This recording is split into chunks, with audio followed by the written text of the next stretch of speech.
mula sa dito sa umpisa nito ay ikot ko lang. Ayan yung start ng property dito sa part na yan. So napakahaba ng frontage nito. So sukatin natin 00. Ayan 00 sukatin natin para makita nyo. So ay 13.9 hectares along National Highway. So napakalapad ng frontage. Maraming nakatanim na iba't ibang klase ng puno. May mahogany, mayroong mga ano ba yung pangalan niyan, yung design na yan bro. Yan o, yung parang yung mataas. Pwede sa resort? Oo. Kaya magandang gawing ano to, resort. Napakalaking resort, maganda. At the same time, marami kang pwedeng gawin dito kasi napakahaba ng frontage nito. Industrial lot. Napakalapit nito sa ginagawang hospital. Public hospital yan, no? Sa public hospital, napakalapit na. So hindi ko papatayin yung video para makita nyo kung gaano po kalapit sa public hospital. Ayan.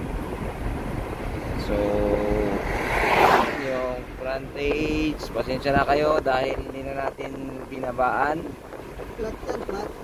Flat area yan ha, flat area. So na-vlog na namin dati to, pero syempre i-vlog natin baka sakaling may mga makakita or hindi pa nakapanood. Ayan yung sa loob, ayan yung papunta yung parang bungad niya. So sa ngayon wala na yung bakod nito, natanggal. Hindi tulad ng unang vlog natin, meron po yung bakod niya. So hanggang dito yung frontage, no bro. Ito hanggang dyan yung frontage niya.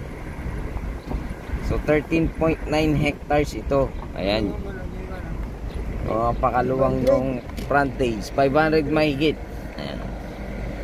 Ayan yung frontage mula dyan sa bahay. Kasi tinanggal kasi yung mga bakod dito eh. May bakod to dati. Ayan, napakahaba yung pinanggalingan natin. So 500. Ayan, 500 meters. 500 meters frontage ito. At mula sa Tiplex ito, nasa ano lang to, 20 minutes. Ayan, 20 to 25 minutes. Matagal na yung 25 minutes. Depende lang kung talagang mabagal po yung takbo natin, yung talagang hindi sobrang bagal, yun aabutin ka ng 30 minutes. So napakaluwang nito. Hindi na natin napasok yung loob kasi wala po yung may-ari. Baka mamaya masabihan tayo na ano, kaya hindi natin pinasok. Pero dati na nating na-vlog to, kaya wag po kayong magkalala. Ito po ay mula sa Manila naman, nasa sabi mo ng 2.5 hours, matagal na yon, 2.5 hours. So industrial lot ito, pwedeng gawing bodega, pwedeng gawing kung ano man business, pwede rin po commercial buildings, pwede rin sa resort, pwede sa ano, kung ano po yung gusto nyong gawin dito. So napakalapit yung ano dito, dyan na part yung ginagawang hospital. So tara at puntahan natin yung hospital na yon. Yung lapit ng hospital para makita po ninyo. Ayan, tara. So yan po, napakalapit lamang po yan. So marami na pong tumatayo dito na mga nag-start ng business. May gasoline station. At kung tingnan nyo itong mga to, nagtatabon na sila. Ayan o, yun sa right side bro, yan.